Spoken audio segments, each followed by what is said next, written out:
हाय everyone, good evening. Good evening. आवाज येतोय सर्वांना? Good evening ma'am. Good evening. Ma'am. Good evening.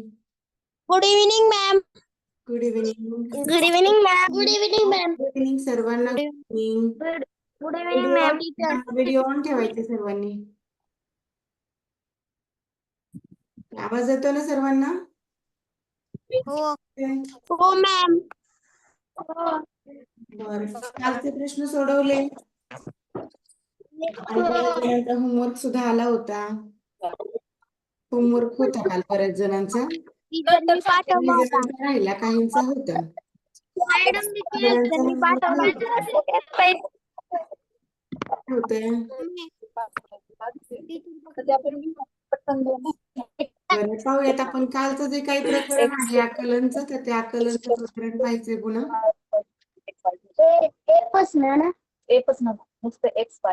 बरं, पहा आकलन मध्ये आपण किती प्रश्न पाहिले होते?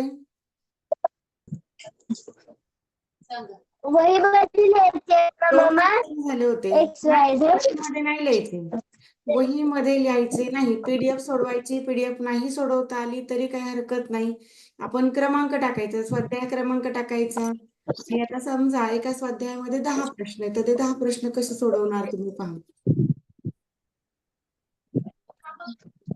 तर या प्रकारे क्रमांक टाकायचे 1 2 3 4 5. समजा 1चं उत्तर 2 आहे, 2चं 4 आहे, 3चं 3 आहे, 1चं 4चं 1 आहे, 5चं 2 आहे. या प्रकारे सोडवायचं आणि चेक करायचं आन्सर केला. चालेल ना सर्वांना? या प्रकारे लिहायचं नाही. प्रश्न लिहिणं शक्य होत. प्रश्न काही लहान नाहीयेत, मोठे मोठे प्रश्न असतात. या प्रकारे सोडवायचे. मॅडम मी असं पाठवलंय. हो, पण तुम्ही चेक करत चला. काय होतं, असंच जर पाठवलं ना तर मला प्रत्येकाची आन्सर की ठेवून चेक करणं होत नाही. पण पीडीएफ अगदी प्रत्येक प्रश्न माझ्याकडून शक्य होत नाही, पण मी जेवढं शक्य होईल तेवढं पाहते. आणि शक्यतो तुमच्या चुका वगैरे. बरोबर. ओके, सगळं बरोबर आहे, छान. तुम्ही काय करायचं, आन्सर कीला तुमच्याकडे आता पुस्तक आहे तर आन्सर की उपलब्ध आहे. मग ते आन्सर कीला तुमचं तुम्ही चेक करायचं, एकदा पाहायचं व्यवस्थित. आणि जिथे प्रश्न चुकतात तिथे आवर्जून तो प्रश्न विचारायचा. आलं लक्षात? तो प्रश्न पुन्हा पुन्हा विचारू शकता मला तुम्ही. जो प्रश्न तुमचा चुकलेला आहे तो प्रश्न मला विचारायचा आहे. चला आपण सुरुवात करूयात मग पुढच्या प्रश्नाला. पाहायचे पुढचे प्रश्न. ओके, स्टार्ट करूयात आपण. मला वाटतं प्रश्न क्रमांक 3 सुरू होता ना. आता स्वर आणि व्यंजन सर्वांना व्यवस्थित समजतात.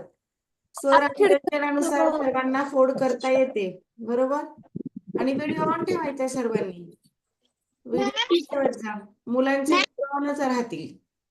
सर्व विद्यार्थ्यांचे व्हिडिओ ऑन राहतील. मला पाहू दे कोण कोण अभ्यास करतंय, कोण करत नाही. हा बोला, काय प्रॉब्लेम आहे?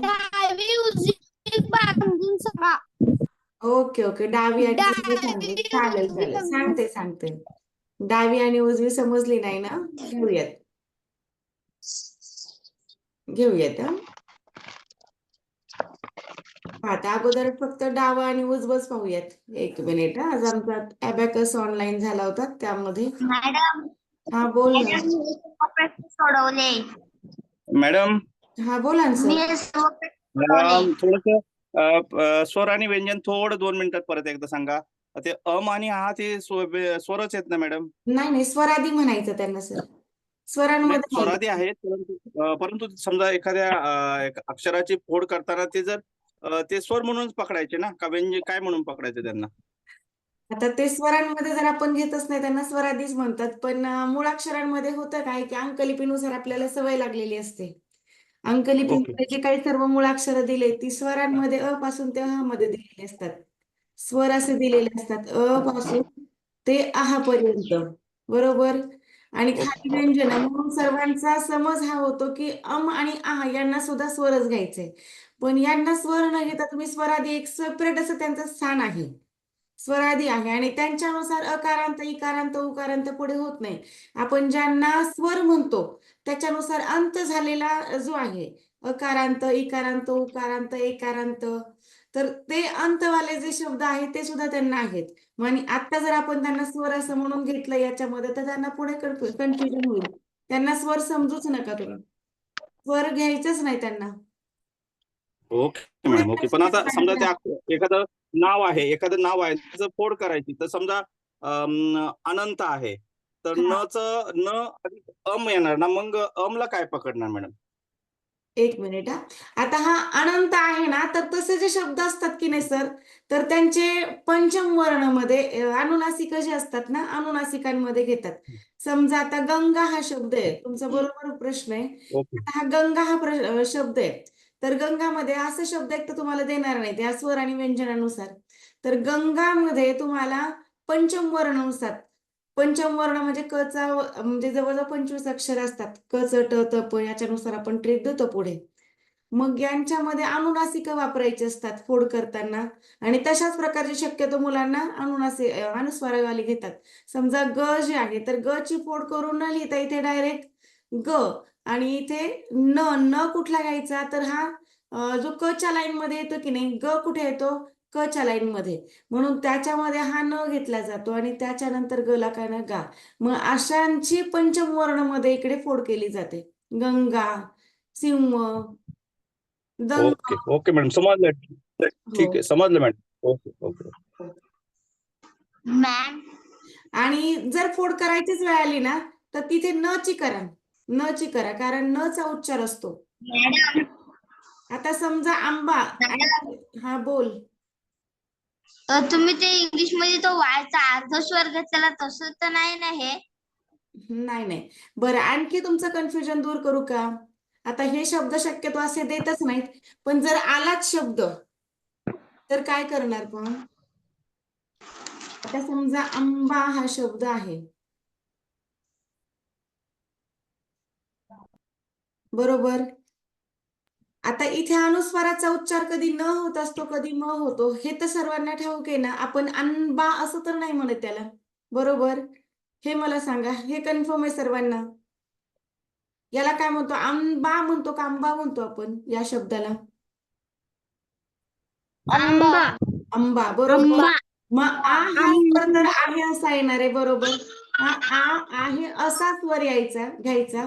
म चा उच्चार झाला इथे अनुस्वाराचा, म्हणून पाय मोडलेला ब घ्या, त्यानंतर ब घ्यायचा पाय मोडलेला, आणि त्यानंतर आ. आता हा होऊ शकतो का आंबा? हा होऊ शकतो का? हा. हो मॅडम. समजा जंगल हा शब्द लिहिण्याची वेळ आली तुमच्यावर, जंगल. मग आता जंगल इथे अनुस्वाराला न चा उच्चार आलाय, म्हणजे इथे तुम्ही काय घेणार, पाय मोडलेला ज, बरोबर. मग इथे अनुस्वाराला काय म्हणणार तुम्ही? हा, काय म्हणणार तिथं? ज नंतर अनुस्वाराला न म्हणणार, नंतर न ची फोड, न चा पाय मोडायचा, त्यानंतर ग, पाय मोडलेला ग, आणि त्यानंतर आता राहिला. एक मिनिट हा. जंगल मध्ये हा फक्त जन झाला, पुढे ग चा पाय मोडायचा, झाला, त्यानंतर ल चा पाय मोडायचा,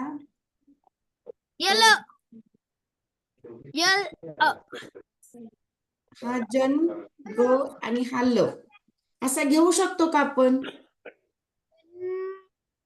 जंगल. हा, आता जमेल का?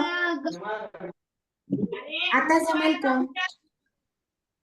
आणि हे लक्षात आलं का सर्वांना? हे समजलं का सर्वांना? आणि जे काही शब्द येतात की नाही, अनुनासिक, अनुनासिक जो म्हणतो की नाही आपण, अनुनासिक जे हे अनुनासिक असतात, 5 अनुनासिक असतात. ड सारखा दिसणारा न, त्यानंतर हा न, त्यानंतर न बाणाचा, न नळाचा, आणि मक्याचा, यांना अनुनासिक म्हटलं जातं. म्हणजे तिथे अनुस्वारासारखा उच्चार आपल्याला करायची वेळ येईल, पण अनुस्वार लिहायचा नाही.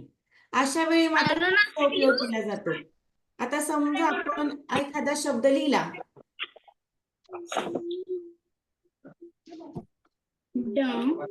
हा, आता दंगा बघ अनुनासिका. म्हणजे हे अनुनासिक आहे आणि अनुनासिका फक्त तुम्हाला इथे माहिती आहे हे लक्षात ठेवा. याची फोड तुम्हाला नाही. हे 8वीला आहे. 8वीला यावरती खूप मोठं प्रकरण आहे वर्ण विचार म्हणून त्यांना आहे. इथे तुम्हाला फक्त अनुनासिकांची ओळख असायला हवी. इयत्ता 5वीला फक्त ओळख आहे म्हणून मी हे सांगितले हे पंचम वर्ण आहेत. यांना अनुनासिक असं म्हटलं जातं. आता हा जो दंगा आहे यातला अनुस्वार काढून लिहिण्याची जेव्हा वेळ येते तेव्हा या 5 पैकी कोणता न वापरायचा तर याच्यासाठी ते नियम आहेत. आलं लक्षात? कंगाल, दंगा, जंगल आणि त्यामध्ये आणखी थोडेसे नियम आहेत की जे इकडे सुद्धा स्वर आहेत पहा म्हणजे हे आहेत पहा, य र ल व याच्यानुसार आपल्याला तिकडे पण घ्यायचं थोडेसे अर्ध स्वर वगैरे. हो नाही नाही य र ल व यांचा गट वेगळा, स्वतंत्र व्यंजनांचा गट वेगळा. इथे सुद्धा आणखी गट आहेत. मग तुम्हाला यामध्ये खूप डिटेल आहे तेवढं डिटेल नाही घ्यायचं तुम्हाला. यामध्ये खूप मॅम आपले पहिले 2 प्रश्न झालेले तुम्हाला आहेत. उष्मे वगैरे खूप आहे नंतर आहे ते 8वीला आहे. एवढे इथे फक्त एवढंच माहिती पाहिजे तुम्हाला की पंचम वर्ण कशाला म्हणायचं, स्वर कशाला म्हणायचं, व्यंजन कशाला म्हणायचं, अकारांत, इकारांत, उकारांत असे हे शब्द समजले पाहिजे. हे समजलं पाहिजे. एवढंच जे नॉलेज आहे तुमच्या इयत्तेला आहे, पुढे नाही. आणि पुढे जर मी सांगत बसले तर तुम्हाला कंटाळवाणं वाटेल आणि तुम्हाला नाहीच येणार आहे ते. तुम्हाला नकोस वाटेल क्लास करणं सुद्धा. ओके चला पुढचा प्रश्न पहा. कैलासवासी, कार्यक्षम, किंबहुना, कुंकू, कौल हे शब्द आकार विल्हे क्रमानुसार मांडल्यास क्रमवार चौथा शब्द कोणता असेल?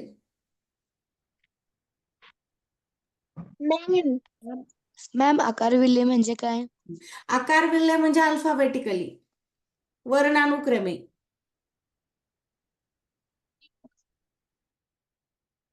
आणि तुम्ही काय करत जा प्रश्न जे आहेत अगोदरच सोडवत जा. सोडवलेल्या प्रश्नांची उत्तरं देणं सहज शक्य होतं.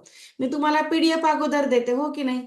मग तुम्ही पटपट उत्तरं देण्याचं काम करा. मी सुद्धा फास्ट तुम्हाला समजावून सांगण्याचा प्रयत्न करत जाईल जेणेकरून आपलं प्रकरण सुद्धा जास्त पुढे जाईल. आपल्याला सरावासाठी वेळ मिळेल. जमेल ना सर्वांना? तुम्ही रोज आपली किती उदाहरणं होतात 5-10 5-10 तुम्ही जर अगोदरच जर 10 ते 15 उदाहरणं सोडवली तर तुम्हाला वेळ जाणार आहे का? तुम्ही तुमचं काय उत्तर असेल बरोबर असेल पण तुम्ही डायरेक्ट उत्तर द्यायचंय. ओके चला किती आलं? उत्तर 4. उत्तर 4 आलं. ओके चला आता आपण क्रम लावून घेऊयात. आता उत्तर 4 म्हणणं इतरांचं काय आहे ते चॅट बॉक्स मध्ये चेक करूया. 3 आणि 4 हो काल अभ्यास केला होता. Very good. रोजच करायचंय काल नाही तर रोजच करायचंय. रोज अभ्यास करायचा आहे तेव्हाच तुम्हाला नंबर देता येणार आहे. आपल्याला स्कॉलरशिप पात्र व्हायचंय. त्याबरोबर नवोदयसाठी सुद्धा निवड झाली पाहिजे. तर काल परवाच पात्रता यादी जाहीर झाली पहा 5वीची. हो टीचर. हो यामध्ये माझा मुलगा आलाय पहा तालुक्यातून पहिला तोच आहे. मॅम आज आमचा समृद्धीचा आणि आणि TSC चा निकाल लागलाय. ऑनलाईनचे पण आहेत पण मला शक्यच नाही झालं त्यांचे स्टेटस वगैरे पाहणं त्यांच्या ग्रुपला पण त्यांचे सुद्धा असतील नावं. आपण एवढं डिटेल आज पाहिलं नाही पण त्यांचे असतील. मला TSC मध्ये 300 पैकी 230 पडले आहेत. अरे वा वा अभिनंदन. केंद्रात प्रथम क्रमांक आला आहे त्याच्यात. अरे वा वा छान आणि अभिनंदन. मॅम समृद्धी मध्ये 3रा आला आहे. छान कॉंग्रॅच्युलेशन्स. थँक्यू. ओके दिया दियाने छान अभ्यास केला नंबर मिळवला पुन्हा एकदा तिचं अभिनंदन.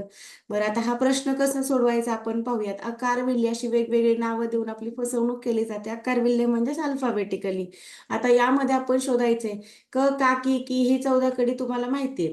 मग याच्यामध्ये क वाला नाही तर मग पुन्हा कानावाला पाहिजे बरोबर. क का की हे तर माहितीये तुम्हाला. क येतो मग काना येतो मग पहिली वेलांटी येते त्यानंतर दुसरी वेलांटी मग पहिला उकार त्यानंतर दुसरा उकार यानुसार क्रम लावायचा आहे.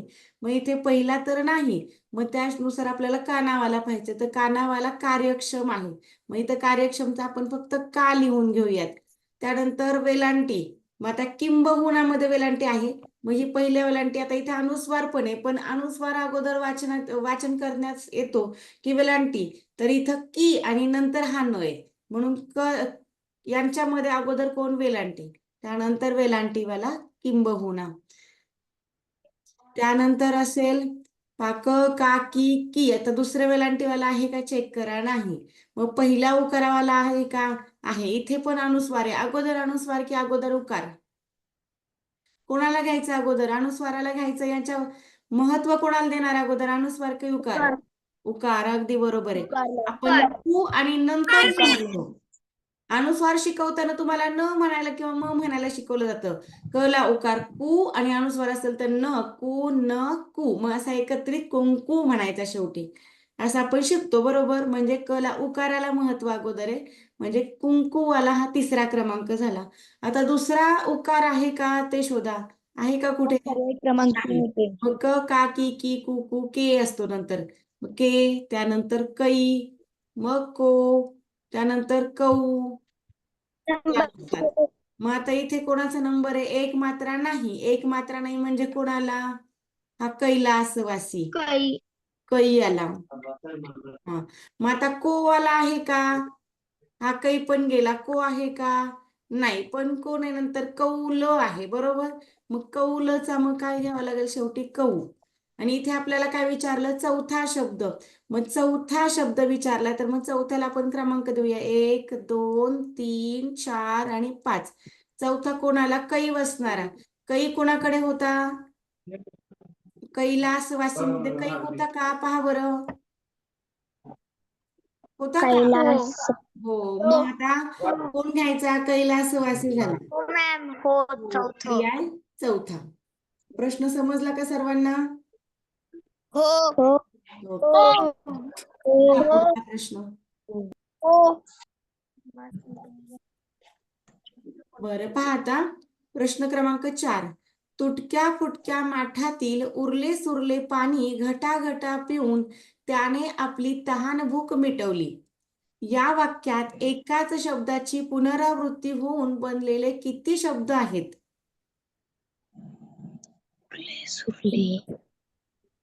दोन मॅम. दोन कोणकोणते? तीन. तुटका फुटका आणि घटा.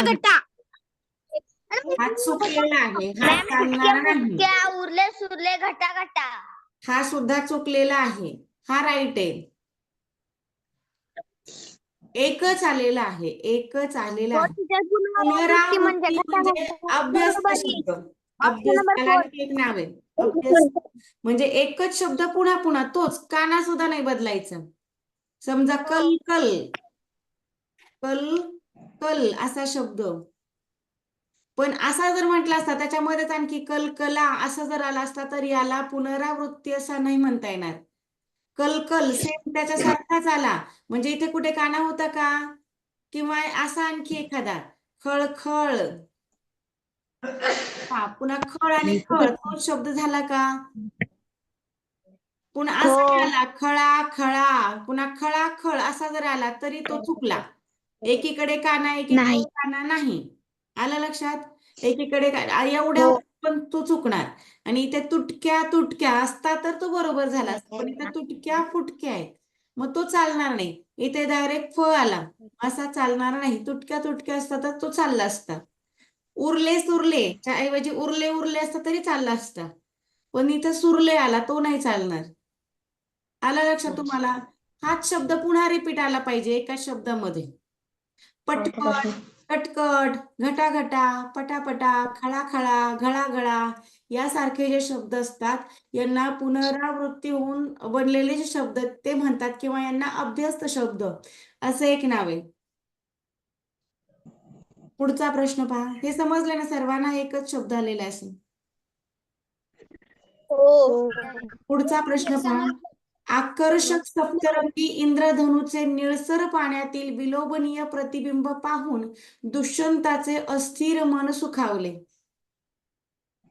या वाक्यातील विशेषणाची संख्या व संख्या नामाच्या संख्येपेक्षा कितीने कमी किंवा जास्त आहे ते शोधा. दोनने कमी.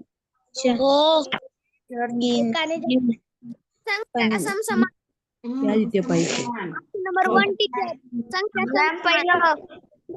आता आपण चेक करूयात. मला सांगा याच्यामध्ये नाम कोणकोणती आहेत? नामांची नावं सांगा मला. इंद्रधनुष्य, पाणी, हा? दृष्ट्यांचे, आणि आणखी एक लक्षात ठेवा की जी विशेषणं जी आलेली असतात तर ती शक्यतो आपल्याला नामाच्या अगोदर पाहायला मिळतात. नामाच्या अगोदर विशेषण आलेलं असतं. जसं की सुंदर मुलगी. मुलगी हे नाम आहे तर सुंदर हे विशेषण झालं. मठ्ठ मुलगा असं जर म्हटलं तर मठ्ठ हे विशेषण आहे आणि मुलगा हे नाम आहे. म्हणजे नामाच्या अगोदर विशेषण आलेलं असतं हे लक्षात ठेवायचं. म्हणजे प्रत्येक वेळी हेच होतं का असंही नाही. विशेषण एखादं जास्ती पण येऊ शकतो मग नंतर पण येऊ शकतो पण शक्यतो 90% हे या प्रकारे येतं. मग आता याच्यामध्ये नाम कोणकोणती आहेत? इंद्रधनुष्य, इंद्रधनु. इंद्रधनु. पाणी, त्यानंतर पाण्याचे हे नाम आहे. प्रतिबिंब हे सुद्धा नाम आहे.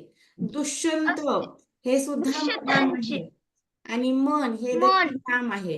म्हणजे संख्या झाली 5.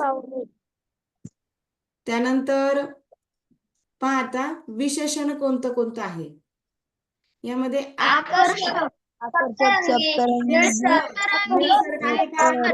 आहे. निसर्ग आहे. त्यानंतर विलोभनीय. त्यानंतर अस्थिर. हो. किती झाली? 1, 2, 3, 4. आणखी आहे का? एक राहिलं ना. कुठले बरं? सप्तरंगी, अगदी बरोबर. आता इंद्रधनुसाठी ऐका आता नाम कसे ओळखले आपण? पहा इंद्रधनु हे नाम आहे. या नामासाठी 2 विशेषण आली होती. आकर्षक आणि सप्तरंगी. हे इंद्रधनुसाठी 2 झाले. त्यानंतर पाणी. पाण्यातील म्हणजे पाण्यासाठी निळसर हे विशेषण झालं. प्रतिबिंब म्हणजे नाव आहे कशाला तरी दिलेलं नाव आहे प्रतिबिंब. आपण आरशातील प्रतिबिंब म्हणजे आपला चेहरा जर आरशामध्ये दिसतो तर आपण काय म्हणणार हे आरशातील प्रतिबिंब आहे. पाण्यामध्ये आपला चेहरा दिसतोय तर आपण काय म्हणणार हे पाण्यातील आपलं प्रतिबिंब आहे. मग ते प्रतिबिंब कसं होतं? विलोभनीय. हो म्हणजे विलोभनीय हे प्रतिबिंब. हो प्रतिबिंबासाठी विलोभनीय हे विशेषण आलं. आणि अस्थिर हे काय आहे? मन आहे. आता इथे मन कसं होतं? अस्थिर. मन साठी हे अस्थिर विशेषण आलं होतं. आता दुष्यंत साठी आलेलं आहे का पहा बरं विशेषण. दुष्यंत या नामासाठी सेपरेट असं विशेषण आलेलं नाही. इंद्रधनुसाठी 2 आलेली होती पण विशेषण तरी सुद्धा 5 झाली. नाम 5 आणि विशेषण सुद्धा 5 म्हणजे दोघांची संख्या कशी झाली? समसंख्या. ओके. Option number 1. हा पहा आता पुढचा प्रश्न. पेज नंबर किती आहे? पहा आता पुढचा प्रश्न. अभ्यासिले पेज नंबर झाला शास्त्रबोध साधल्या विविध नाना कळा या ओळीतील नाना शब्द कोणता अर्थ दर्शवतो? तिसरा विविध.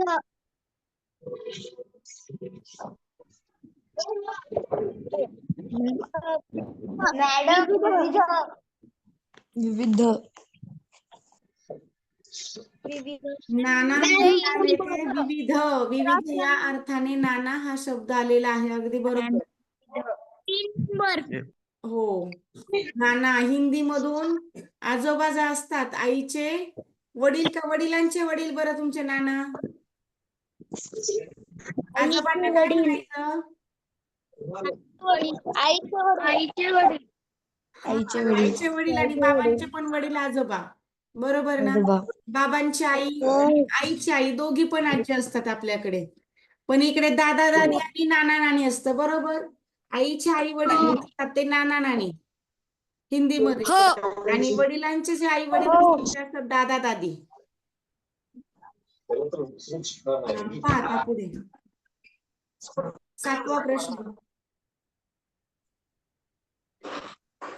या अक्षर समूहापासून अर्थपूर्ण शब्द तयार करा. तयार होणाऱ्या शब्दात मध्यभागी असलेल्या अक्षराच्या लगत डावीकडे कोणते अक्षर आहे?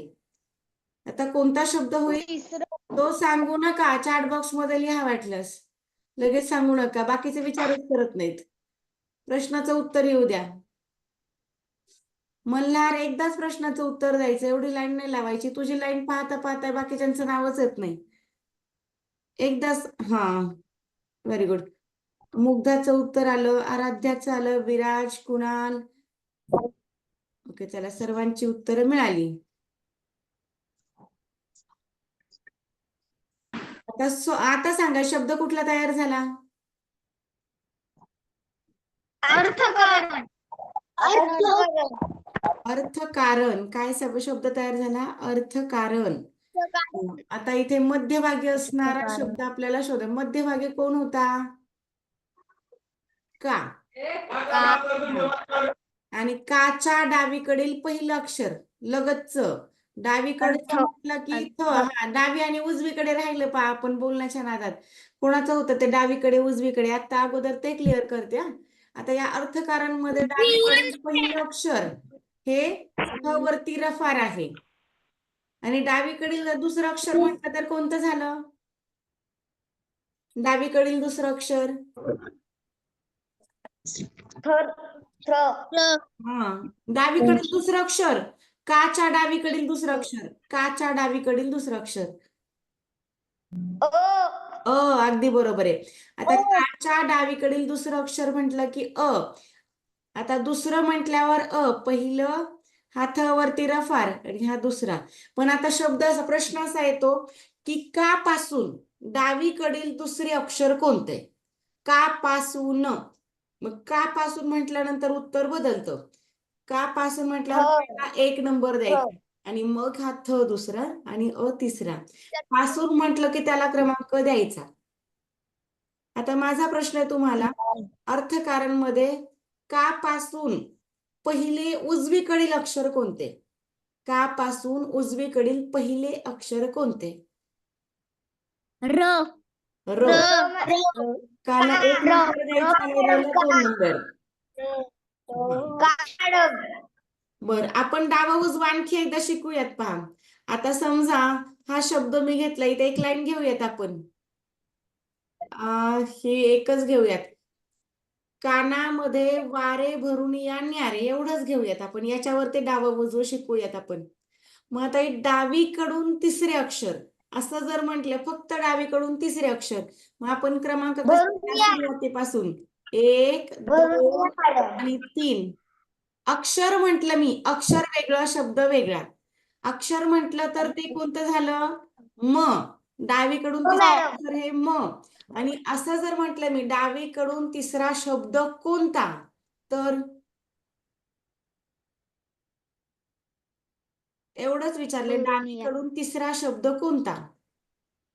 भरून या. हा, अगदी बरोबर. भरून या हा डावीकडून तिसरा शब्द. मग हा कसा ओळखायचा? डावीकडून म्हणजे सुरुवातीपासून मोजायचा. कानामध्ये हा 1 झाला, वारे हा 2 नंबर झाला, भरून या हा 3 नंबर झाला आणि न्यारे हा 4 नंबर झाला. बर, आता हा तर झाला. आता जर माझा प्रश्न पुन्हा एकदा ऐका. आता मी तुम्हाला सांगितलं की उजवीकडून दुसरा शब्द कोणता? भरून या. अगदी बरोबर. उजवीकडून दुसरा म्हटलं की शेवटी पासून पाहायचा. 1 नंबर झाला न्यारे आणि दुसरा झाला भरून या. बर, आता आणखी एक शब्द आहे. माझा प्रश्न आहे तुम्हाला. आता याच वाक्यामध्ये उजवीकडून 7वे अक्षर कोणते?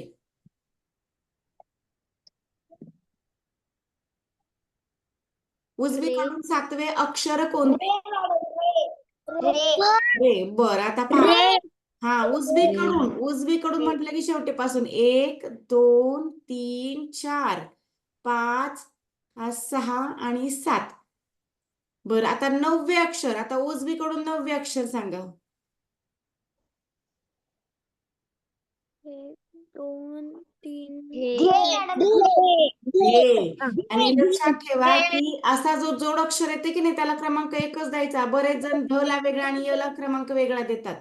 मग 8वा झाला वा आणि धे मधला धे हा एकच अक्षर आहे पण जोड अक्षर आहे. आलं लक्षात? हे एक अक्षर आहे पण हा, आता पुन्हा माझा प्रश्न आहे. आता इथे ABCD लिहिली, ABCDEFGHIJKL पर्यंत लिहिली काही अक्षरापर्यंत. बर, आता मग आणखी एक प्रश्न, डावा आणि उजवी समजावं म्हणून. आता कारण पुढेच प्रश्न आला डावा उजव्याचा. जी च्या उजवीकडील 5वे अक्षर कोणते? जी च्या उजवीकडील 5वे अक्षर कोणते?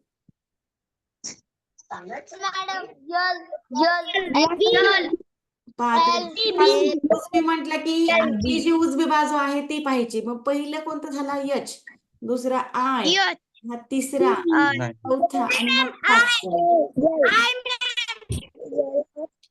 पाचवा म्हटलं होतं मी, पाचवा. हा, त्याच्यापासून आता ऐका, आणखी माझा प्रश्न बदल होतोय. जी पासून 5वे अक्षर कोणते? जी पासून 5वे अक्षर कोणते?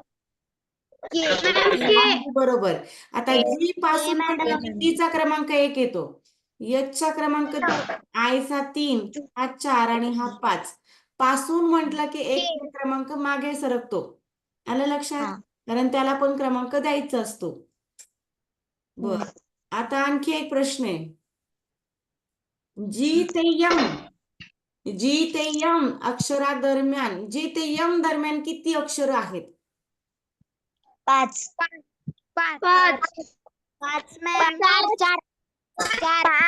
4 आणि 5 असं जी ते यम. आता जी ते यम आलं लक्षात? जी ते यम यांच्या दरम्यान असणारे अक्षर आहेत. मग इथे जीला पण च्या मध्ये असं म्हटलं की, मी च्या मध्ये असं म्हटलं होतं का?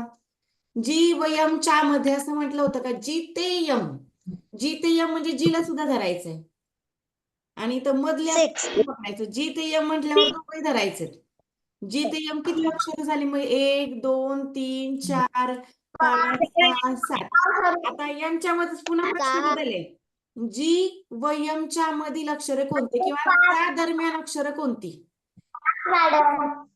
हा, ते म्हटल्यानंतर इथं दोघं पण धरण्यात आले.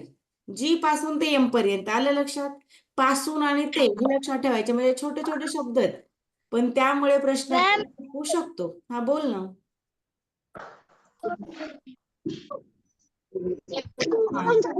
बरं, आणखी एक प्रश्न तुम्हाला. हे समजलं का? त्या डावं उजवं सर्वांना? बर, मला सांगा, डावीकडील 5वे अक्षर. माझा प्रश्न लिहून घ्या. डावीकडील, हे आपल्याला आहे पुढे. डावीकडील 5वे अक्षर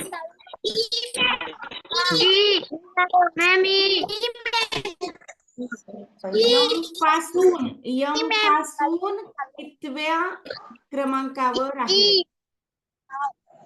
डावीकडील पासून कितव्या क्रमांकावर आहे?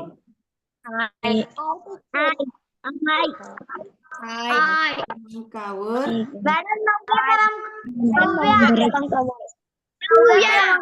ओके, बर. पहा, आता डावीकडील 5वं अक्षर कोणतं? 1 2 3 4 आणि 5. पहा, डावीकडील 5वं अक्षर मिळालं. डावीकडील 5 अक्षरी यम पासून पण आता इथे 9व्या क्रमांकावर काहीच नव्हतं. ऐकून घ्या. डावीकडून 5वं अक्षर मिळालं. आता इथे यम पासून डावं उजवं काही सांगितलं होतं का? नाही. आपण थेट ई कडे जाणार आहे, तिथे डावं उजवं काहीच पाहिजे नाही. मग तो डावीकडील असेल किंवा उजवीकडील असेल, पण आपल्याला जायचंय कुठे? ई. मग ई ज्या दिशेला त्याच दिशेने. आणि पासून जेव्हाचा शब्द असतो तेव्हा त्याला 1 नंबर द्यायचा. म्हणजे यमचा नंबर 1, हा 2, हा 3 4 5 6 7 8 आणि 9. ओके, समजला? क्रमांक कितवा आला? 9वा. बरं, यासारख्या प्रश्नांमध्ये आता काही अडचण येईल का तुम्हाला? समजलं? डावं उजवं समजलं का सर्वांना? नाही, कोणाला नाही समजलं? डावीकडून उजवीकडून एकदा समजून सांगा. आता काय सांगितलं मी?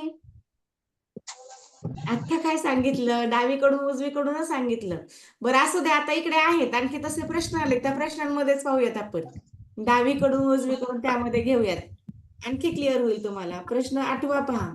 कानामध्ये वारे भरून या न्यारे, फेर धरी फिरे रानो माळ, मोकाट मोकाट अफाट अफाट, वाटेल ती वाट धावू लागे. वरील ओळींमध्ये र आणि फ ही पर्याय क्रमांक 3. अक्षरे किती वेळा आलेली आहेत? तर आणि पर्याय क्रमांक 3. आणि पर्यायाचा सात वेळा व चार. विराज, ऐका विराज, चॅट बॉक्स मध्येच पर्याय क्रमांक सांगायचा. बाकीची मुलं प्रयत्न सुद्धा करत नाहीत. फक्त ठराविकच मुलं प्रयत्न करतात की अगोदर प्रकरण सोडवून ठेवतात. मग त्यांना थोडा प्रयत्न करून द्या ना. तुम्ही अगोदरच उत्तर सांगितल्यानंतर ते आकर्षण त्यांच्यामध्ये राहत नाही की आपण काउंट करावं, र किती वेळा आहे, फ किती वेळा आहे, हे त्यांना सुद्धा समजलं पाहिजे कसं मोजायचं. ओके, चला चॅट बॉक्स मध्ये आलेलं आहे उत्तर. मी सर्वांची नावं पाहते आणि नावं मला सर्वांची पुरेशी वाटली, सर्वांची नावं जवळजवळ दिसली की मी लगेच एक्सप्लेन करते. ओके, पर्याय क्रमांक 3 म्हणणं आहे. आपण चेक करूयात. जीवनचं फक्त पर्याय 4 आलेला आहे, इतर सर्वांचं पर्याय 3 आलेलं आहे. बरं, आता फक्त आपल्या समोर टार्गेट एवढंच होतं की र किती वेळा आणि फ किती वेळा, र मोजायचं. आता मग इथे रच्या बाराखडीमध्ये जेवढे र आहे ते घ्यायचे. मग कानामध्ये मधला नाही ऐकायचं, वारेमध्ये र आहे, भरुणियामध्ये र ची बाराखडी मधला र आला, न्यारेमध्ये र आला, त्यानंतर धरीमध्ये र आहे, फिरेमध्ये र आहे, रानोमाळमध्ये आहे, आणखी कुठे आहे र. तर र किती वेळा झाला? 1 2 3 4 5 आणि 6. आणखी एक र झाला. कुठे राहिला र? फेर मधला र, म्हणजे 7 वेळा झाला तो. इथे तुमच्या उत्तराप्रमाणे 7 वेळा इथं मी पाहिला. आता हा जो फ आहे मग तो 4 वेळा येतो का? कारण 3 आणि 4 उत्तर आलं तर दोघांमध्ये नक्की तो 4 वेळा असणार आहे. मग चेक करूयात आपण, फ आलाय का 4 वेळा. मग फेर मध्ये फ आहे, फिरेमध्ये आहे, आणखी अफाट मध्ये आहे आणि अफाट मध्ये आहे. असा 4 वेळा फ आलेला आहे. म्हणजे पर्याय क्रमांक 3 हे या प्रश्नाचं योग्य उत्तर झालं. प्रश्न समजला का आता सर्वांना? साईराजचं सुद्धा उत्तर आता 4 आलं. का बरं असं उत्तर बदललं? समजतंय का सर्वांना? ओके, हो मॅम. बरं, पाहता पुढचा प्रश्न. विशाखापट्टणम या शब्दातील अक्षरांना उजवीकडून क्रमांक दिल्यास कोणत्या अक्षराचे क्रमांक मूळ संख्या असतील?